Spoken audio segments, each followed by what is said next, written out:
Two's company, has lived in the Camposol area all his life and has seen the changes in the landscape and the culture in the region over the years. He now shares his experience giving live talks and as our expert on the programme Camposol Through Time here at Camposol TV.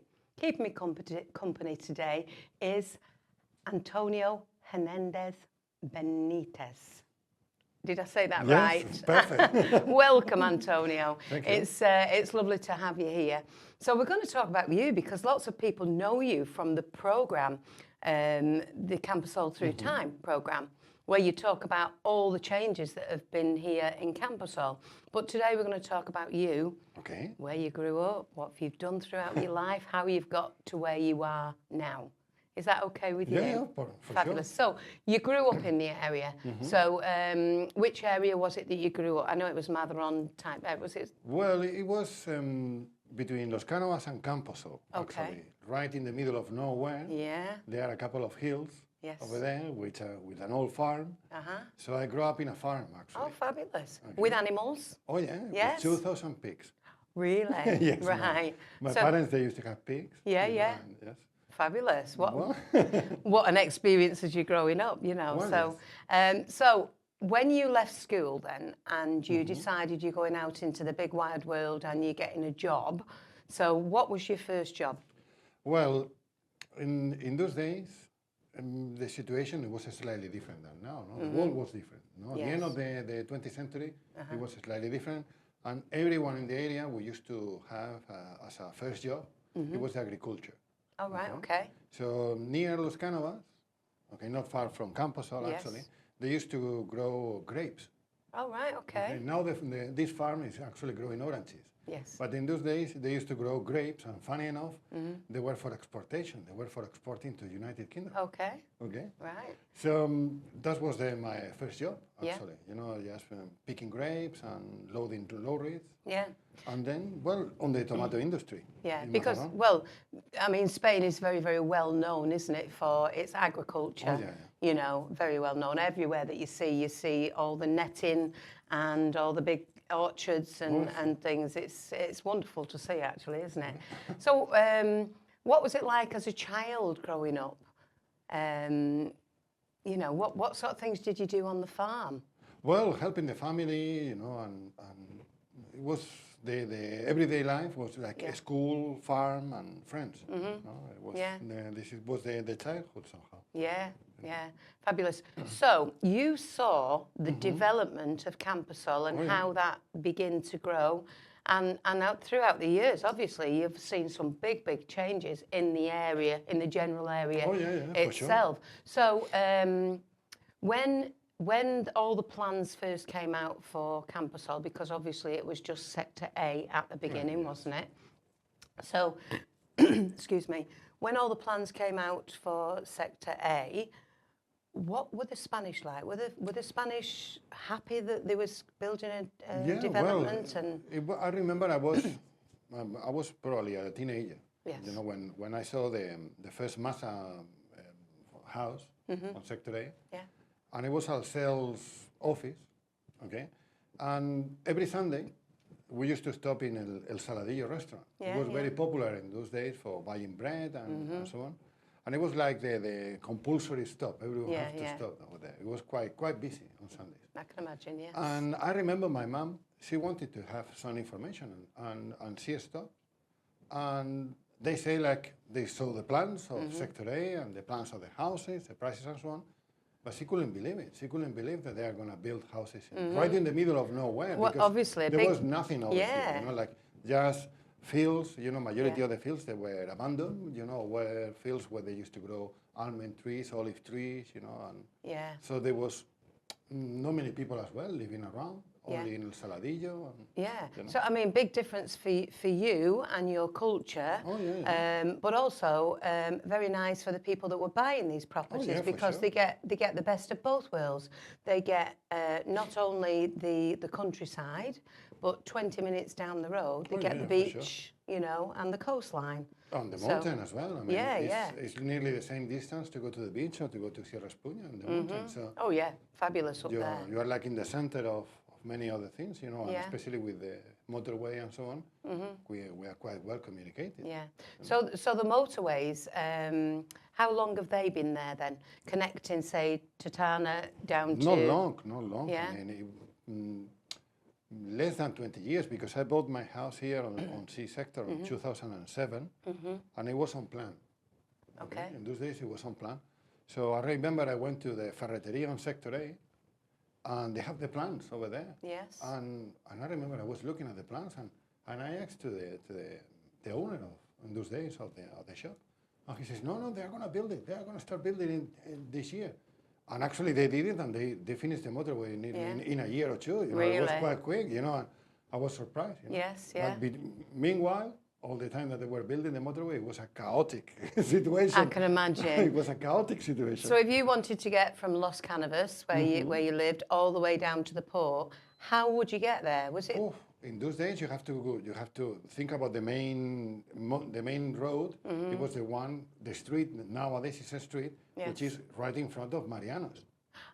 This so was that the main road. Right, and that was the main road that you went down to, all the way down to Madrid. So when they were building the motorway, plenty of different areas in Camposol, people have to actually to come inside Camposol. Yeah. They still like some signs. So for instance, in front of the Sector B on the social center, there is a yellow sign that says only residents, because people they were getting lost.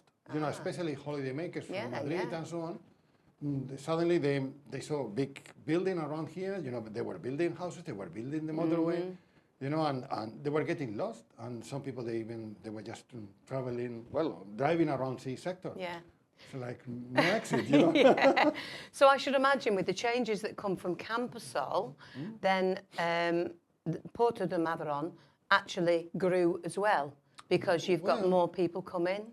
So yeah, but actually the biggest rise of the port actually is really the 70s and 80s. I mean, in the 90s as well, there is a big percentage of people who are going to buy different apartments in Puerto.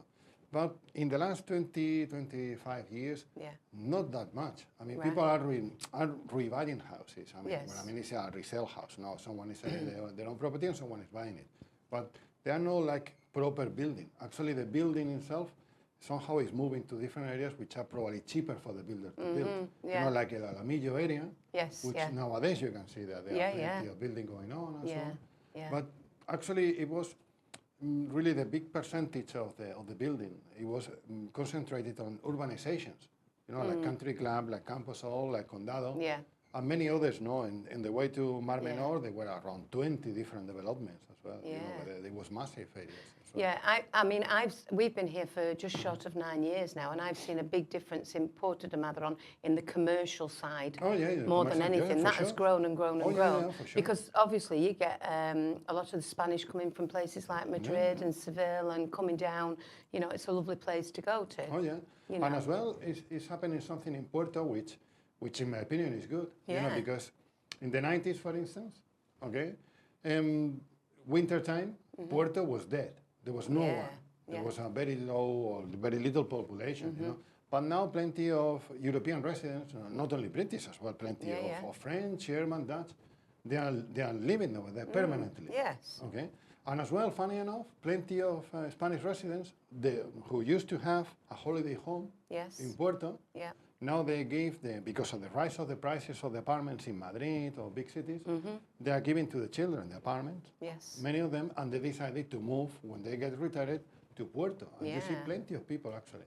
And you can feel it, as you say, like in the commercial center, plenty of people, and you go in December or January, where you are expecting that there will be no one. Yeah, and it is. It's quite, It's nice to see the changes, isn't it? You know, I think they're doing really well down there. I think it's positive. And it's good. It's good for us here on Camposol.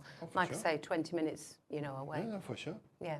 So when you left school, you went to university. Okay. Yeah. So in university, what did you study? Well, I decided to study geography and history. Okay, so I went to Murcia University. And then I had the chance to join a European program, Erasmus program. So I went to study into a different country. Ah, wonderful. Okay. So where did you go to study? Well, I went to Finland. Oh, right. Actually. To the central north of the country. And I was traveling around Scandinavia, you know, Norway, Switzerland, and so on. Right, okay. Okay, and I did actually half of the degree over there. I mean, I stayed a couple of years over there. Yeah. Wow, that's really impressive, you know, Right, and yeah. obviously doing something that you loved as well, Oh, yeah, you know. yeah, for sure, for sure. Yeah, brilliant. So going back to Campusol now, Mm-hmm. so obviously we started off with A, then B, then C, and then eventually D. D sector. Yeah, whether it'll carry on from there, who knows? Who knows? Who knows? But obviously you've seen an awful lot of changes in the area. One thing I want to ask you about, because obviously I only hear rumours and I've seen things on Facebook, and a lot of people get frightened of buying on Campusol because of the flood. Yeah, the one-off. Okay, yes. Yeah, where the typical video that you see on YouTube is the one of the swimming pool. What the sort of swimming pool like, and the yes. roundabout? Yeah, yeah.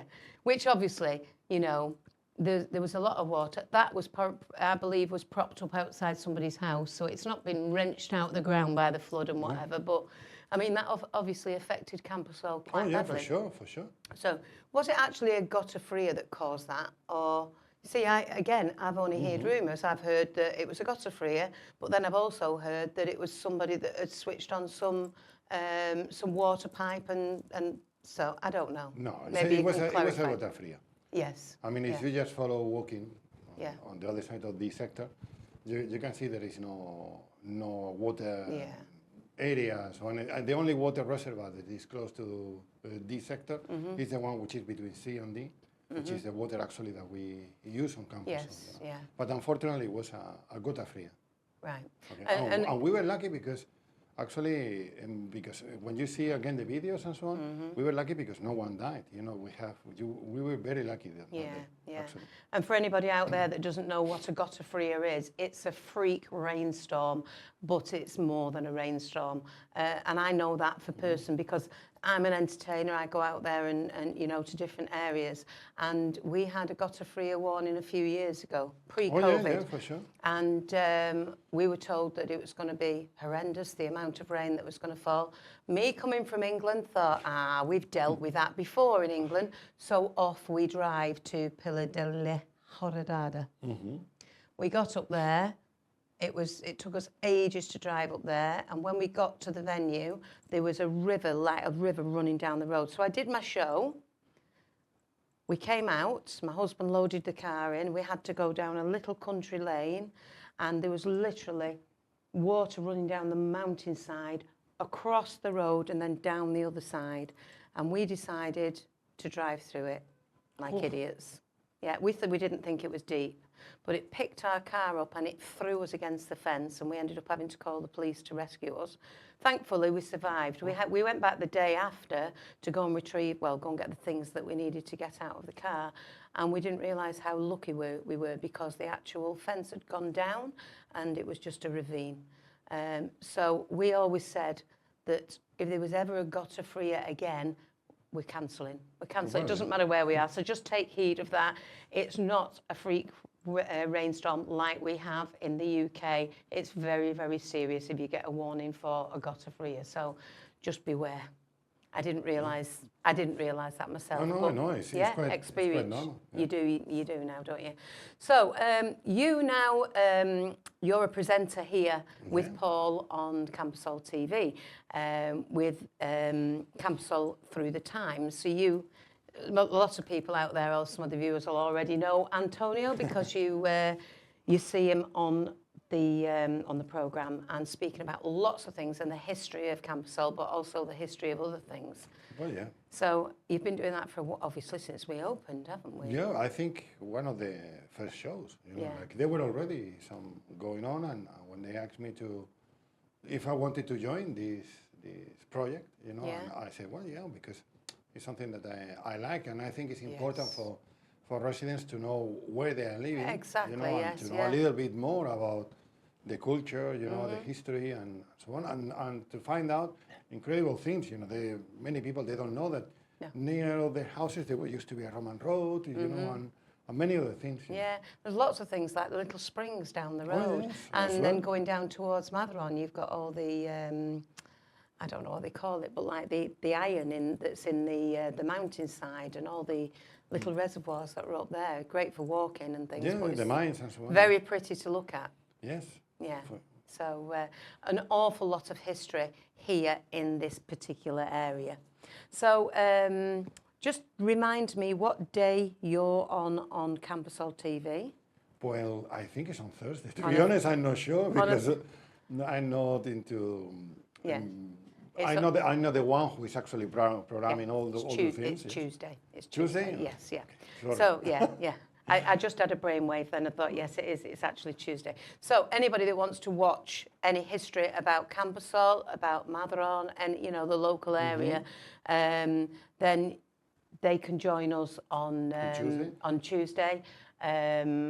And they can listen to your program. And each week it's something different Oh, yes. about this local area. Different topics, and as well they have all the shows, they have it all on the channel of Campusol TV on YouTube Fabulous. as well, so they can actually they will be already like 15 or something Oh like that. yeah, or yeah. 16. So even on YouTube, they can look back Oh, yeah, for and look at sure. all the programs that you've done. Yes. If they're interested in that history Exactly. of Campusol, they can do that. So. Exactly. I mean, they don't have to be on Tuesday just watching the TV. No, they can. No, they go onto YouTube. They can have a look anytime. All they have to do is type in Campusol TV. Yeah. So, well, I'll tell you what, Antonio, very, very interesting. It's really nice to get to know people and obviously about your life as well. That's Thank very you. interesting, not just to me, but to the people that are out there as well. So, thank you very much to you and to you out there as well for watching Two's Company. Now, we are back at the same time next week in someone else's company. Hope that you can join us. Thank you very much. Goodbye from me, Carolyn May, and thank you very much. Thank you. Yeah. Oh,